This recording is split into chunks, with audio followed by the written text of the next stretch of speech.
orderly withdrawal from the UK from the European Union. Thank you for your attention. I'll be very happy to answer any further questions. I can see already a lot of hands raised. Maybe we can begin with Bruno, then James, and after that we've got Katia, and then I'll take the others afterwards. So if you could just be patient. Bruno. I'm interested, as I'm sure a lot of us are, in the protocol on Ireland, Northern Ireland, the backstop. What I don't understand, it's a conceptual difficulty I have, is that protocol effectively changes the territorial status of the United Kingdom if it was to be enacted or to enter into force. And it's pretty clear for the British government, and probably for any other government, that changing territorial status in that way would be unacceptable. It would be a red line.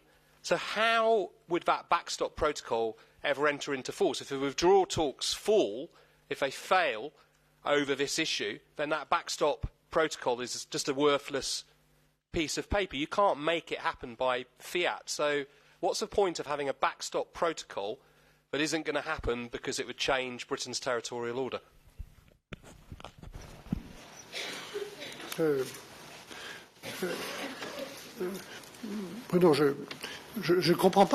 Bruno, I'm not sure I understand your question, but I will try to answer nonetheless. There are three options, and all three are important. In famous paragraph 49 of the joint report, the future relationship, which we don't know, and which will be translated into a treaty much later on when we have agreement on our economic relationship with the UK, without mentioning the other relationships, defence, internal security and so on.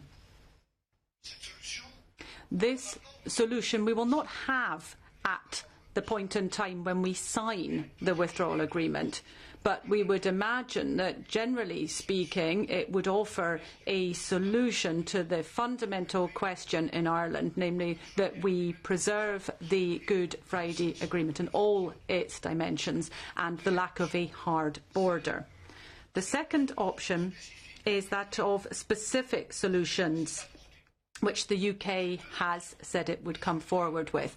Now, on both those options, which I'm prepared to discuss as of now, as soon as the UK has provided the elements to us, we are waiting, and I hope that at the next meeting we'll make headway on that. But our responsibility vis-à-vis all the citizens concerned in Northern Ireland, in Ireland, with the maintaining of the Good Friday Agreement with businesses, at the time of the signing of the withdrawal agreement, we need to have an operational solution.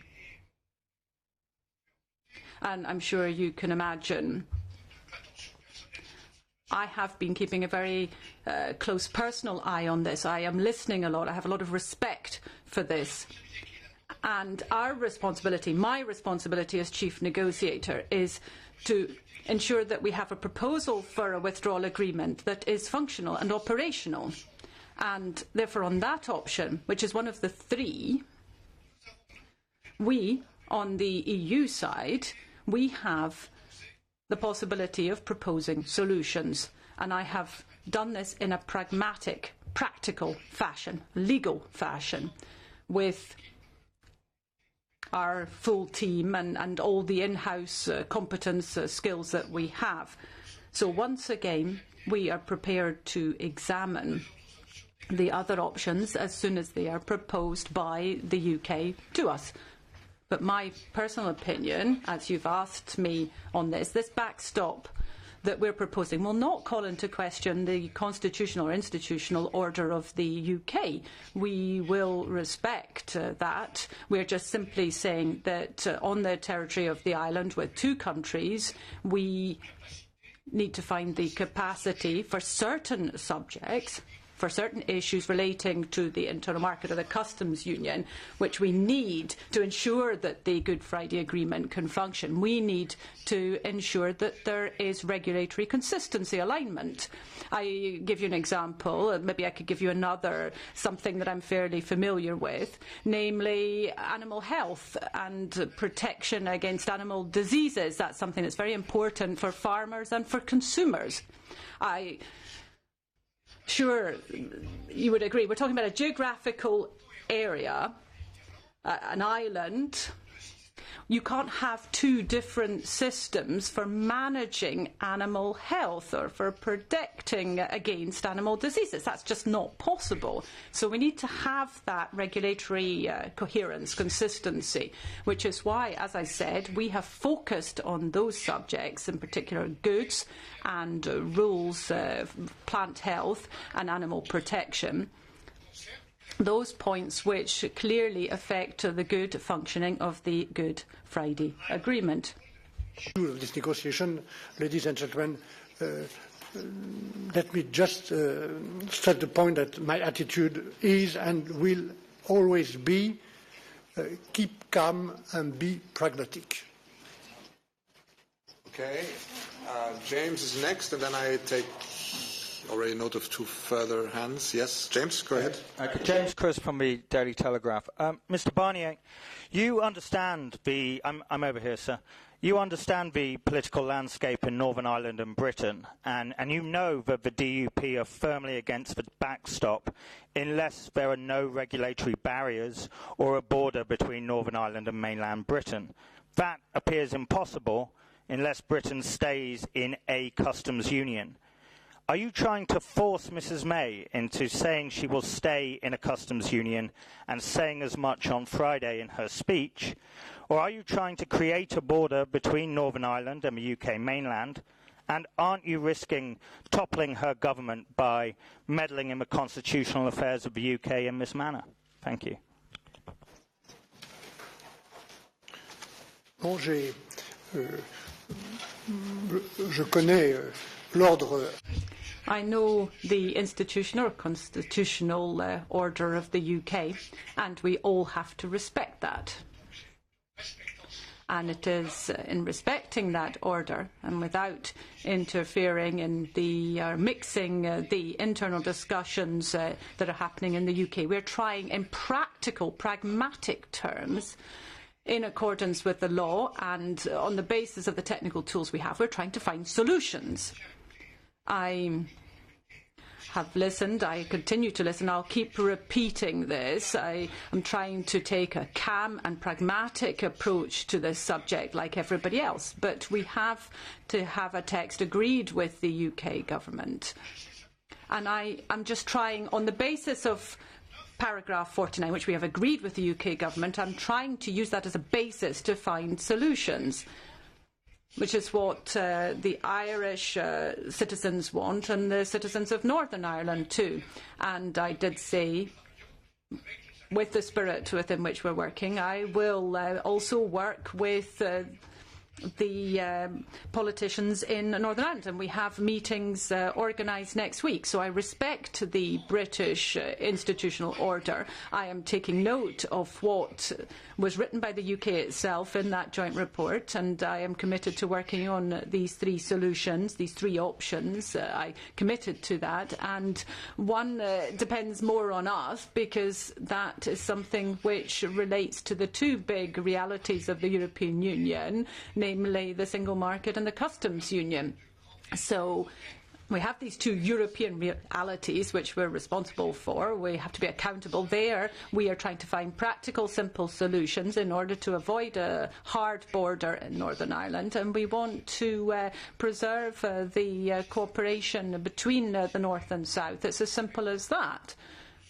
And we are prepared to discuss that with all those concerned, those who wish, including the British side.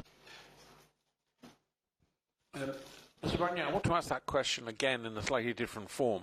Do you not accept? Pardon, Paddy Smith, Irish Times. Do you not accept that it is inevitable if the backstop measure is approved, that a border will have to emerge on the Irish Sea, whether between the Irish Republic and the UK mainland or between Northern Ireland and the UK mainland? No. No, I would not talk of a frontier with various modern technological means that we work with. And this could be part of the second option, where we're awaiting proposals from the British side. If the backstop had to be used, and there's no certainty of that, I mean, we've offered it so that we can come up with a proposed solution. So we're putting it forward. I would hope that perhaps within the first option, the future relationship, will be able to find a solution which is effective for Europe.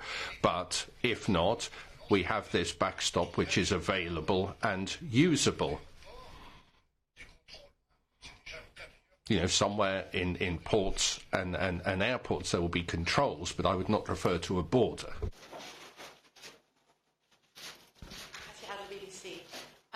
Mr. Barnier, you said that your motto is to keep calm and keep negotiating, but you must remember what happened back in December when the whole divorce agreement nearly fell through over the issue of Northern Ireland. You must also be aware of the potentially explosive effect in the UK of this Northern Ireland protocol. Is this perhaps intentional on your part, because you say you're frustrated with the UK that the negotiations are going so slowly? Do you want to shock the UK into action, or what is your thought? Non, mais je suis pas. I am familiar with the British political situation. I respect that political situation. We're not here to give lessons to anybody. We have complicated political situations in the 28 member states of the European Union.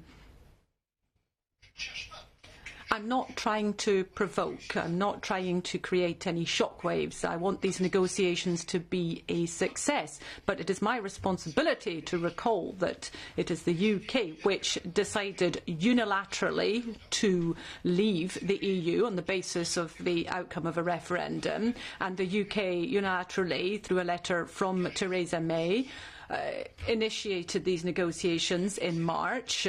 The UK established the date for leaving the Union 2 years after that letter. And we're 13 months off that date. 13 months. I'm not trying to provoke anybody here. And contrary to what I read, there's no arrogance here. I'm not being arrogant in any way. I have immense respect for the UK, for its history, its culture, for its leaders, for its citizens. And I've said since the very outset that I regret, personally, I regret this decision to leave the EU. But I have been given this task by President Juncker, by the 27 governments, by the Parliament. I have been asked to lead these negotiations and ensure their success. And I said on the very first day here in this very room that nobody should underestimate the human, social, legal, economic, financial consequences of these negotiations. We've got 43 years of integration and relations between the UK and the EU that have to be unravelled here. And we have to go through texts. This is a matter that has to be settled with texts. We've got more than 700 international agreements which the UK will be leaving on the 30th of March because they wanted that. They wanted that in leaving the EU, and which will have to then be renegotiated independently between the UK and all these third countries. We're at a point in time where we have to work on texts. We have to organise this orderly withdrawal with an international agreement between the UK and the European Union. We're not talking about speeches, fine words, or declarations. We're talking about a treaty, an international agreement, one that is legally valid, that's serious. And we're here, and I want to make this I want you to understand this. We simply want to succeed, and that is why, together with my team, that's done a remarkable job, and I'd like to take this opportunity to thank them. The whole Commission has done a remarkable job in proposing this text. I think that this text, as I am presenting this 13 months from the effective departure of the UK from the European Union, this is an important element to guarantee the success of these negotiations. I'll get to all of you, but I ask you for your patience because there are many, many hands. I'll try to keep the order. Catherine is next on my list. Catherine Fiore, EU reporter. Michel Barnier, you said without a withdrawal agreement there can be no transitional agreement. If the Northern Ireland issue proves intractable, do you think in your discussions with the EU27 that they are willing to stick to this very strict approach where there will be no transitional deal? Or are we beginning to see cracks between members of the EU, of the EU27 countries? Thank you.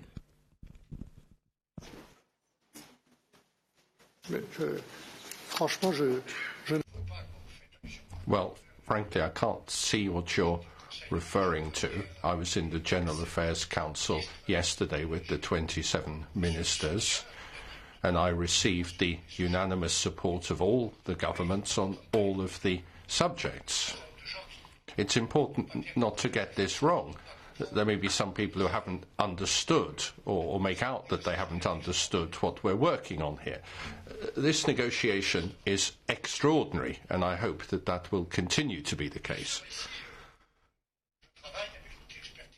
Obviously, I'm working here with all of the expertise of the Commission as a negotiator. I mean, all of this work here is something that only the Commission could have done, and which the Commission has done. And it is a tool for the benefit, for the service of the Member States and the European Parliament.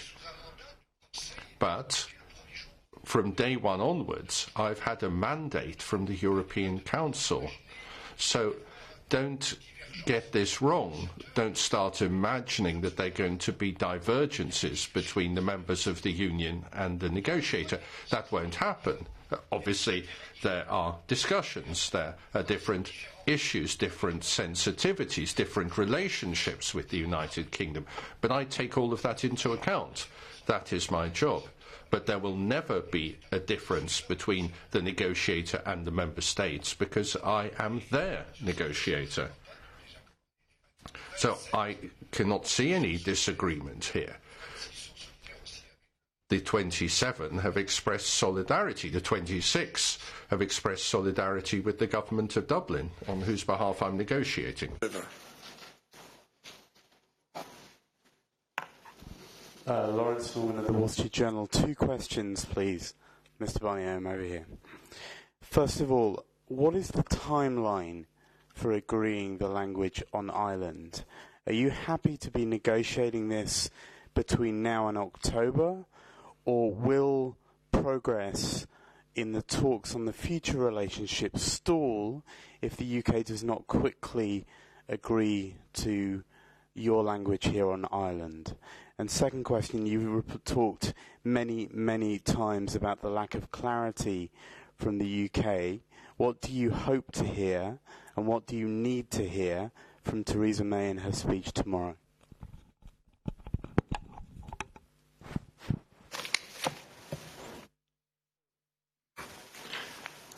The timeline for this question, as with the other questions relating to the orderly withdrawal, is this autumn. I can't say exactly what date, October, start of October, end of October, beginning of November, but the autumn. We have to maybe take an extra couple of weeks, and if we need that, we'll do that. But institutionally speaking, we need that time. And on the UK side, there'll be the institutional time that's required, but also we, on our side, need the ratification period. This can't happen overnight. You need several weeks in order to do that.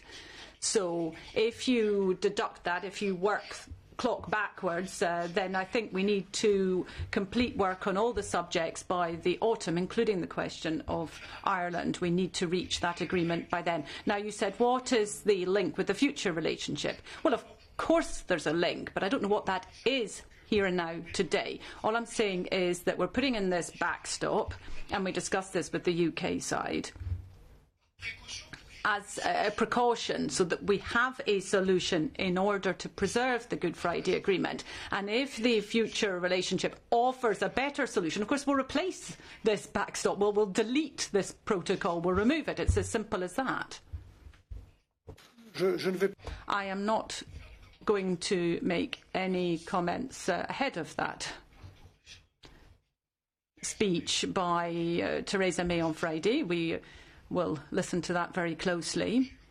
I have had the opportunity on several occasions, and I had my slide, as you know, with the steps on it. And you can either go up the ladder or come down it.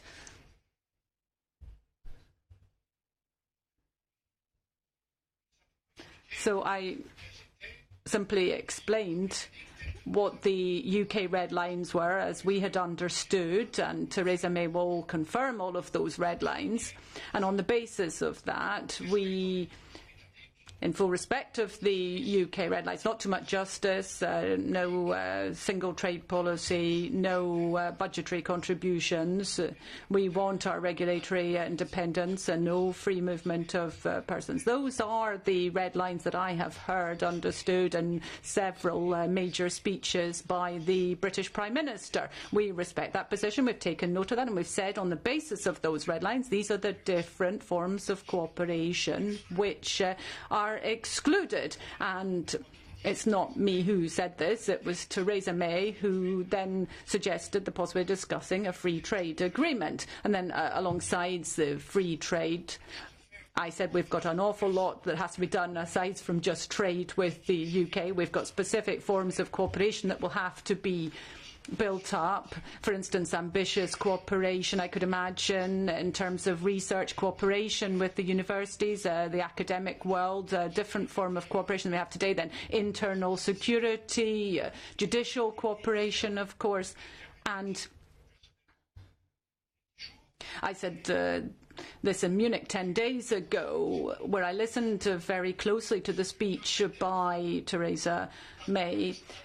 A strategic partnership, what form that should take between the EU and the UK. We'll have also bilateral cooperation between individual member states of the EU and the UK. And that is all on top of what we already have between several member states, the UK and NATO. And this is a matter that interests me in particular alongside other issues, and I've got a lot of ideas, and there's a lot that needs to be done.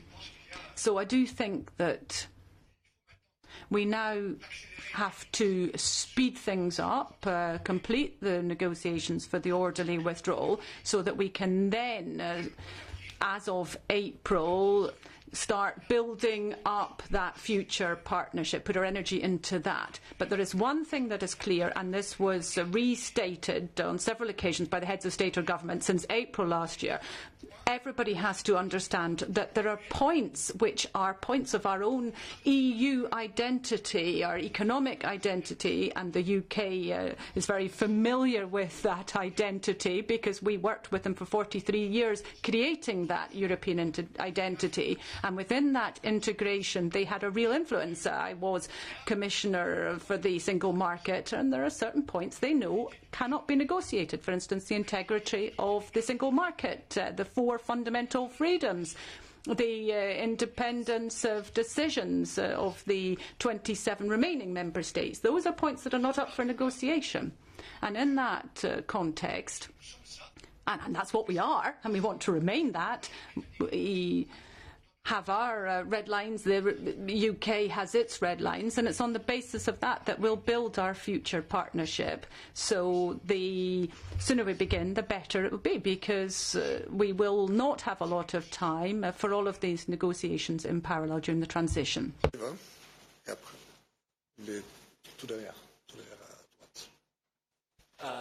Au fond, en allemand, si vous permettez. I'll ask a question in German, if I may.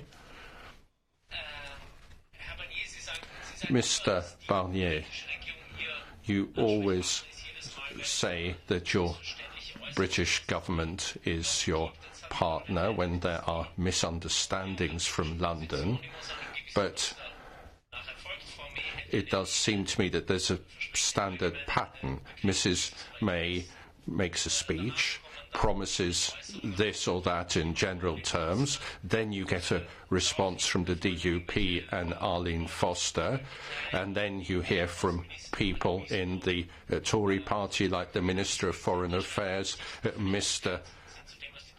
Rees-Mogg, and gradually moving further and further away from what the Prime Minister has said. And so you end up not really knowing what the Brits want.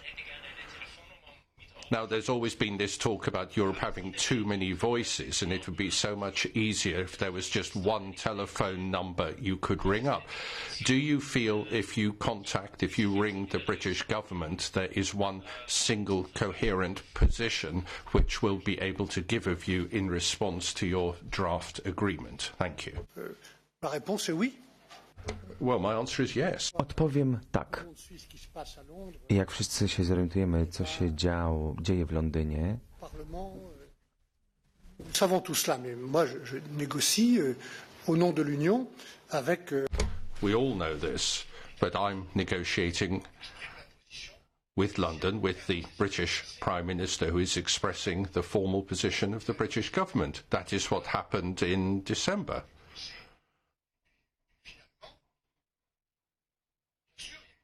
You know how the procedure ran. Of course, there were internal discussions within Theresa May's majority, but Mrs. May, whom I respect, who I'm continue to respect, came on behalf of her agreement to confirm, on behalf of her government, to confirm her agreement with the joint report. And in here, we have many paragraphs which are a direct translation of that joint agreement on citizens' rights and the financial settlement, for example. So we respect the British Prime Minister and we take account of her position.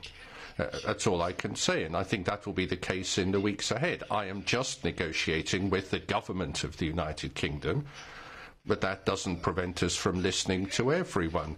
Mr. Corbyn's been here several times, Mr. Nick Clegg, even Mr. Farage. But I want to hear all of these people because I wish to understand, and I'm trying to understand. But we negotiate with the United Kingdom government and its Prime Minister. We have Jennifer, we have David, and then we see how far we want to go. Jennifer. Rankin, The Guardian. Mr. Barnier, you said you hope to find a solution under option A on Ireland, and I wanted to ask you about the Labour leader Jeremy Corbyn's idea. He said on Monday he wants a new comprehensive UK-EU customs union that would allow the UK to have a say in negotiations on EU trade deals. Do you see this as a realistic option, that the UK could have a say on EU trade deals? And would that mean for you consultation, or would it mean a veto over the EU's position as a non-EU country?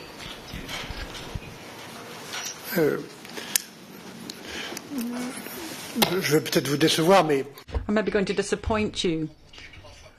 I've met Mr. Corbyn on 3 occasions, and together with his team, those have always been very useful discussions, and I won't comment on the specific proposals from different political parties. As I said, we negotiate with the UK government. The only thing that I can say is that on the customs union, and you had those steps, the penultimate stair or step,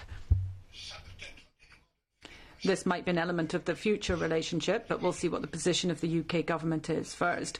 That offers a significant part of the solution for Ireland, and it's a question of regulatory alignment.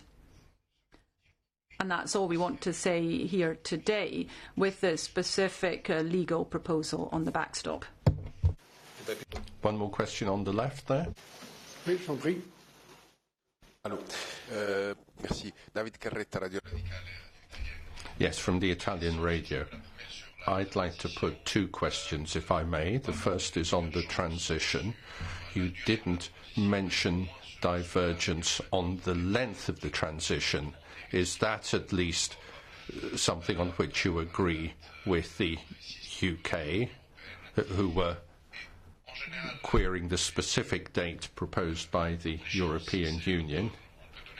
Now, you've said that the deadline now is the autumn, give or take a few weeks. So let me reformulate a question put by one of my colleagues. The British aren't managing to put forward proposals. There's no agreement. There's no progress. When will you say to the 27, it's time to prepare for the worst? The priority must be to prepare for a disorderly Brexit.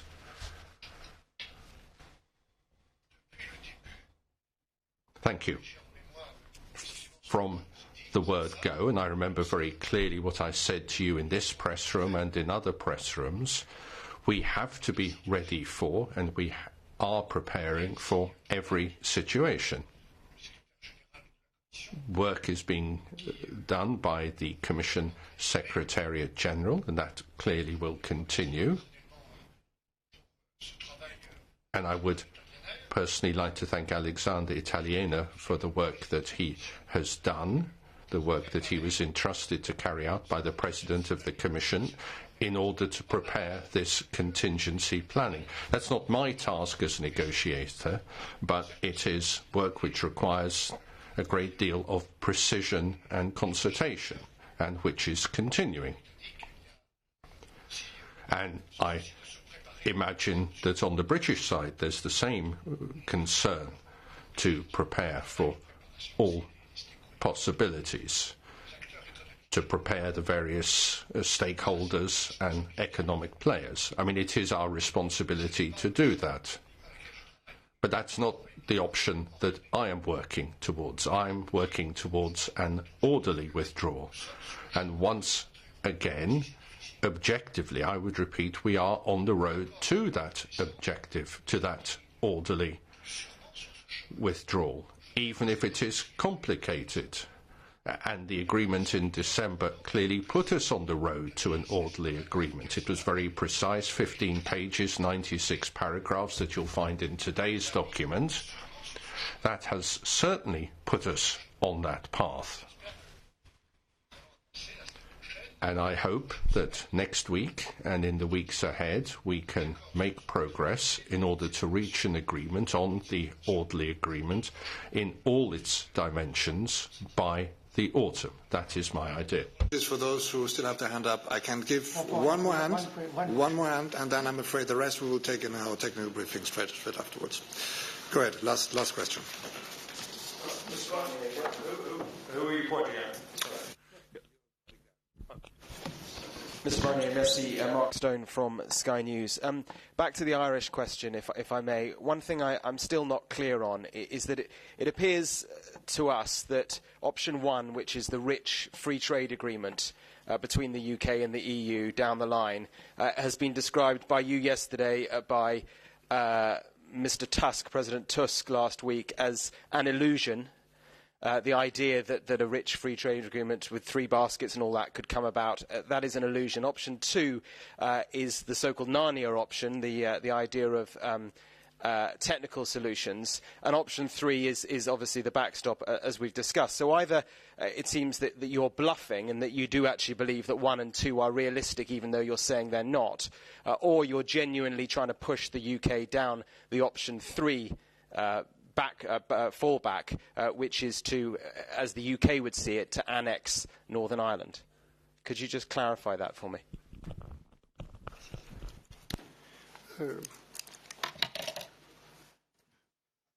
Vous devriez commencer à me connaître. You should be getting to know me better. I don't bluff anybody. Secondly, I think it would be illusory to imagine that on the EU side we accept cherry picking, because that would be calling into question what we fundamentally are and what we've been since 1957 with the common market and then the single market. And the UK knows who we are because we've been that together for 44 years. They know the rules and the reality of that single market. It's our main asset, if I can put it in those terms. So there will be no cherry picking.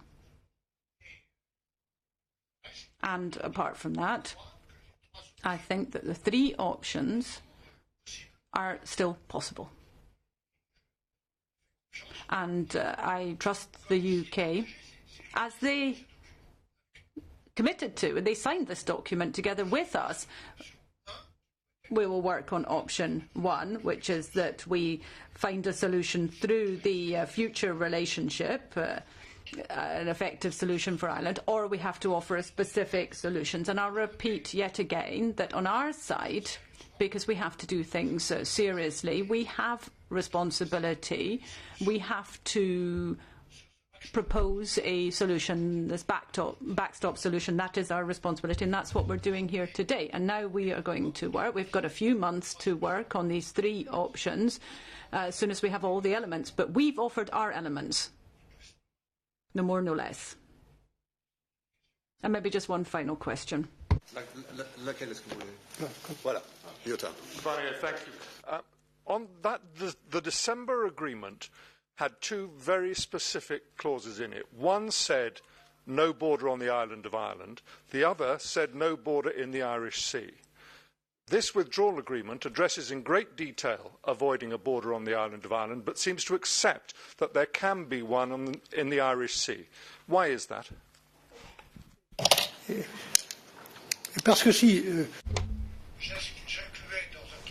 Because if in a document from the European Union I included this Article 50, you would probably be the first to say that the European Union is intruding into the domestic affairs of the United Kingdom. I mean, be logical. I'm very familiar with that article. It was brought in at the request of the United Kingdom, and it relates to the responsibility of the United Kingdom, its internal organisation, and it's certainly not something that the European Union would interfere with. Anyway, thank you very much. I've been very happy to see you, and please don't forget we have the technical briefing coming up now.